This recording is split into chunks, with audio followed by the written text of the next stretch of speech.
Hey guys, welcome back. In this lecture, we're going to learn how to make selections in Adobe Photoshop using some more advanced methods which we haven't covered yet in the fundamental course. And now these methods are using channels. Okay, so we're going to learn how to make selections using channels, using color channels, and also we're going to learn how to make selections using the quick masks. Okay, so we kind of looked at the quick mask a bit in the fundamental course, but I'm just going to brush over it again so that your memory gets refreshed. Okay, so go to File and Open. And now in your folder, come and select this image, this gray hair image. Select the image, and then we have to select this other image, this b-ball image, and open. Now just go to the b-ball image, and for this image we're going to learn how to do the quick mask thing. Okay, we're going to learn how to use the quick mask to select in Photoshop. So unlock your layer, and while selecting your layer, just hit Q on your keyboard. So when you hit Q, you're going to see that your layer turns to red, right? So we can see that our layer turns to red here. If you haven't observed that, just hit Q again, and you're going to see that your layer is back to its original color. And now while selecting your layer, just hit Q so that you see that your layer has turned red. Now with your layer turning red, it tells you that we are now in the quick select mode. Now with this mode, we are able to make selections by using our brush tool. Okay, so we don't have to use the selection tools any longer. All we have to do is go and take our brush tool, and we can now make selections using our brush tool. So when we paint on our image, we can now see that we are painting red. Okay, now look at our foreground color and our background color. We see that we don't have red here, but we are painting red because we're in the quick mask mode. Okay, so that's basically it. Now anything we paint and we hit Q back, we'll see that we make the selection of that particular thing. Okay, so just hit Q, or rather just come and deselect and hit Q and just paint over once more. Sorry, just take your brush tool after hitting Q and then just paint over once more to see. Now just paint around, and then hit Q back. Now you see that we've made these selections. Okay, so basically that's it about quick mask selections. So let's just mask out this basketball. Okay, so deselect and hit Q, and let's just mask out this basketball. Now you can paint, start painting. Just hit B. I always keep hitting B. So you can now start painting on your basketball, and just kind of start painting around to get the size or the shape of your basketball. Okay, so this kind of selection comes in handy in complex scenarios, even though this is not a complex scenario. Okay, so in complex scenarios where you have to start going in and selecting really little parts, okay, and your selection tools do not just work well in those kind of scenarios. Okay, so in those kind of scenarios you tend to use the quick select mode, or rather the quick mask mode. It's really very good for scenarios like that. So just paint. So I'm just going to make my brush bigger. I'm going to make my brush bigger, this big, and then I'll just paint. Just click a couple of times and just keep clicking. Okay, so I'm kind of trying to select the edges. If you observe well, so when I get the edges, I'll just click, and basically that's how we're going to do our selection.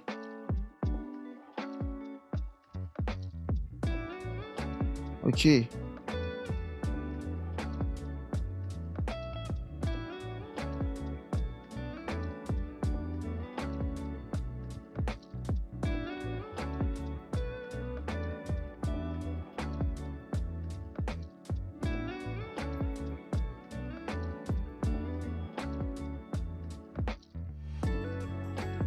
perfect.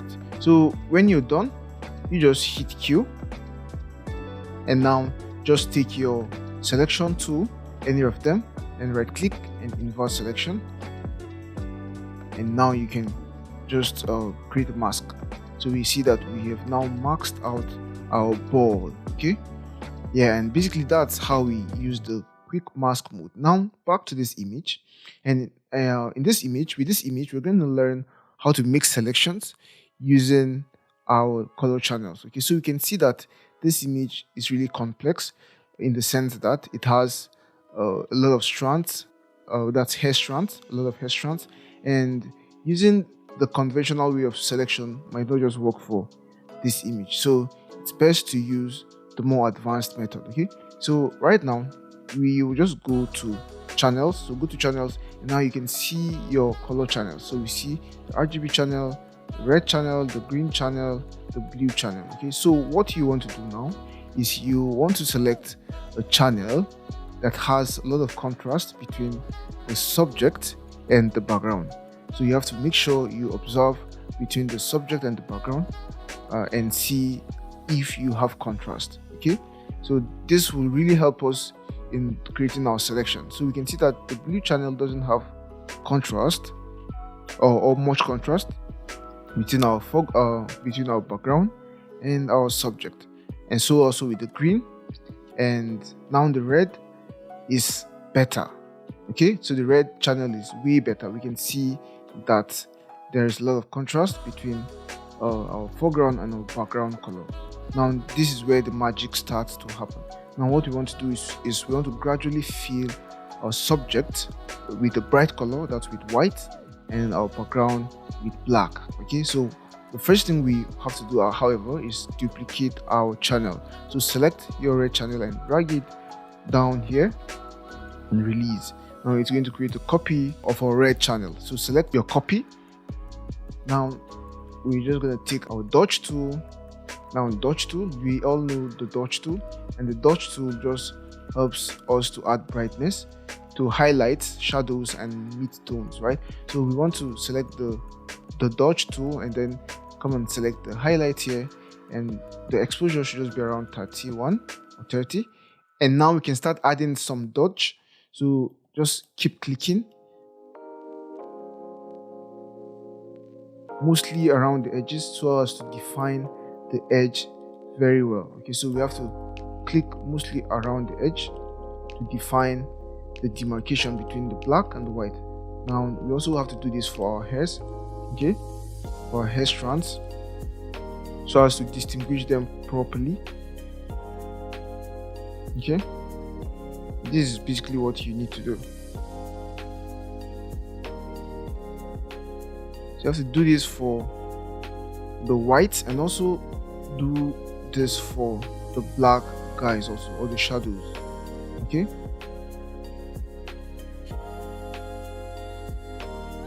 perfect. So our edges are really coming to life.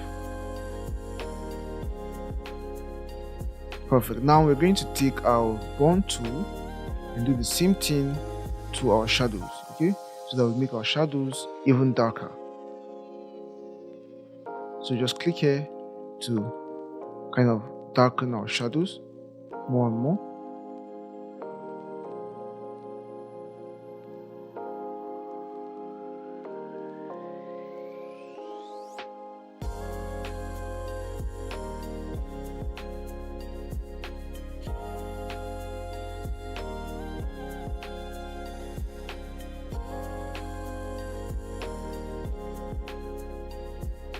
So we are making our demarcation really precise by darkening the shadows. Okay, and now we can start filling these other places that's outside our subject. So we can even take our brush tool and paint. Okay, but we don't need to take our brush tool for the black parts because the burn tool is just doing a good job. Now take your brush tool, hit B for a brush tool, and we're just going to fill our subject with white. So let's fill our subject with white. Maybe it shouldn't be this hard. Okay, we reduce the size like this and just paint inside our subject, just like this.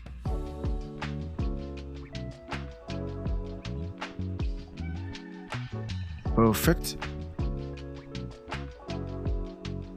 Zoom in and make sure you make a very perfect selection or perfect painting.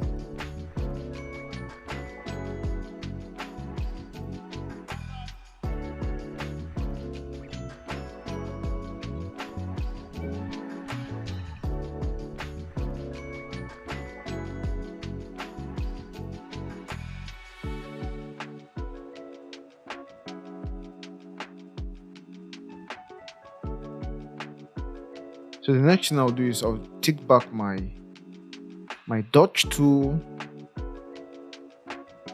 and continue brightening up these places. Okay, so since I can't use my brush here, I'm just going to really make them bright using my dodge tool. Okay, maybe I even reduce the exposure a bit to 28. Perfect.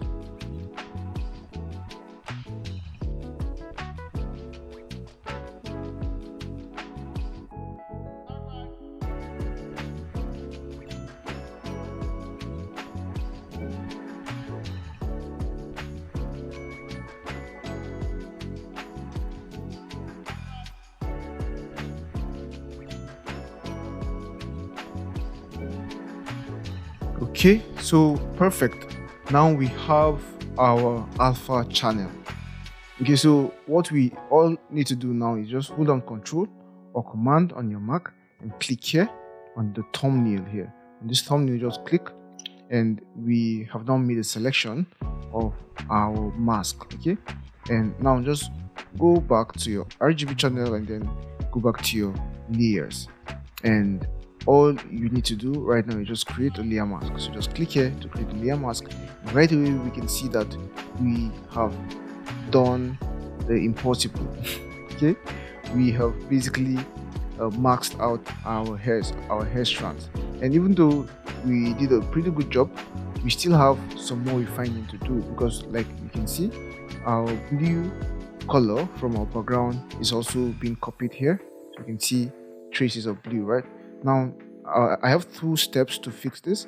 The first step is just while selecting your mask, just come here, select a mask, click. Okay, and it's going to open the refining window for you. So just come down to output settings. Okay, output settings, and we just need to click on decontaminate colors. So let's just zoom in to see what this option does. So decontaminate colors, just click here,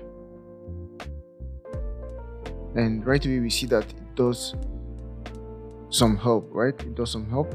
Let's unclick it and see the before and after. So this is before, sorry, this is before and this is after. Okay, perfect. And we can also reduce the strength, because it affects some of our hair strands, right?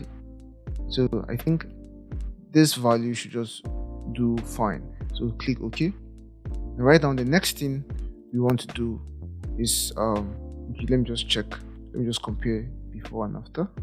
This is before and this is after. Perfect. Now the next thing we want to do is just create a new layer on top of this layer.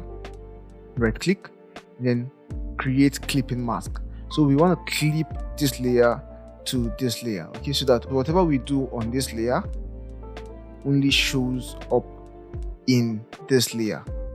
Okay, now just hold on. I know you're confused, but just hold on. You're going to see the magic now. Now while selecting your layer, just come and hit B or select the brush tool, and right now we want to sample the color of our hair. So hit I for your eyedropper tool and then just sample the color of our hair. Okay, so the colors might change based on the different areas of the image. So like this place, the colors are a bit more to the warm side, while for these areas they are more to the cool side, right? They are more bluish. So you can practically see that they are not an even color all over. So just come and sample. So let's start here. So just sample here and then hit B. Now brush over. Okay, brush over your image. Make it subtle, and it's actually doing the job. Now we want to set this layer to color. Okay, just set it to color and get better results with the color blend mode. So we can continue doing it for other parts of our image. So just sample and then hit B and just brush, and we can see that we are removing the bad color, right? That's the blue color from our background. We're basically removing it with this little trick. So hit I, sample, hit B, and brush.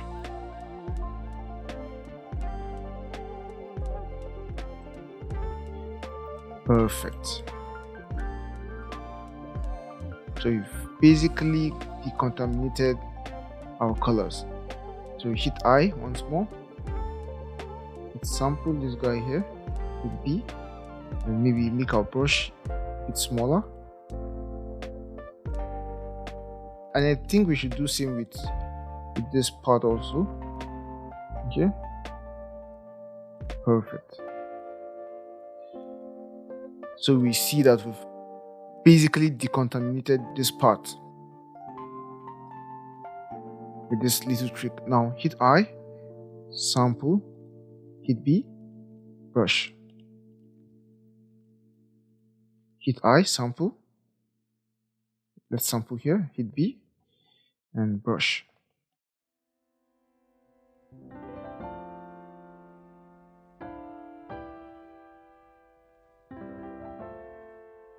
And our brush size, or rather our brush hardness, should be actually 0. That will give us a way better result. Perfect. So hit I once more, sample your color, hit B, and brush.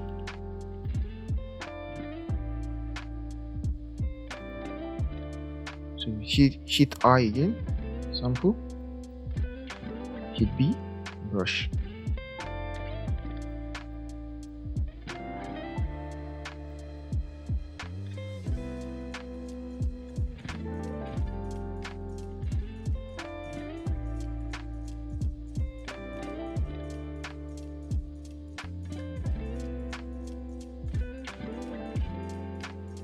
Perfect. So let's also do this here.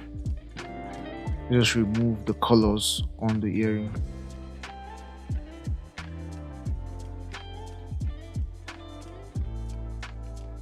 Perfect. So we see, guys, that with this little trick we've been able to perfectly remove our hair strands. Now I'm just going to give this a new background to see if what we did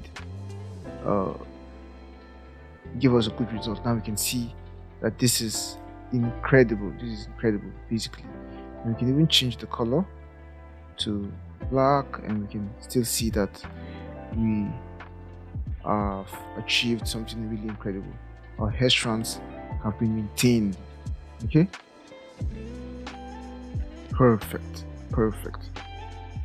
Let's give it a red color. Let's see.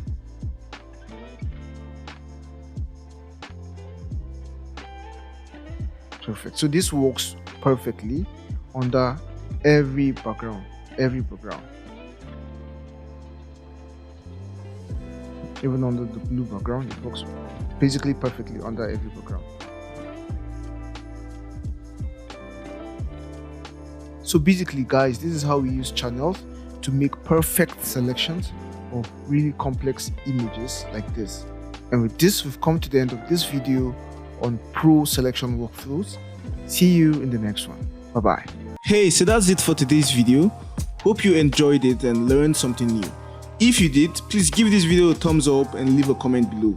If you want to see more videos like this, make sure you hit the subscribe button and the notification bell so you don't miss any future uploads. We post new videos every week covering topics in the fields of graphic design and illustration, motion graphics and video, branding, and more. If you want to support us and get access to exclusive benefits such as the project files we use in our classes, a live chat with us, shoutouts, and more, consider becoming a patron on Patreon. You can join for as little as $3 a month, and the link to our Patreon page is in the description below. And if you want to take your learning to the next level, you can check out the complete course, of which this episode is a part of. And in the complete course, you get access to more than 10 hours of video lessons, project files and resources, class exercises, a Q&A section, a certificate of completion, and more. You can get the course for a special discount by using the link in the description below. Thank you so much for watching, and we'll see you in the next video. Bye for now.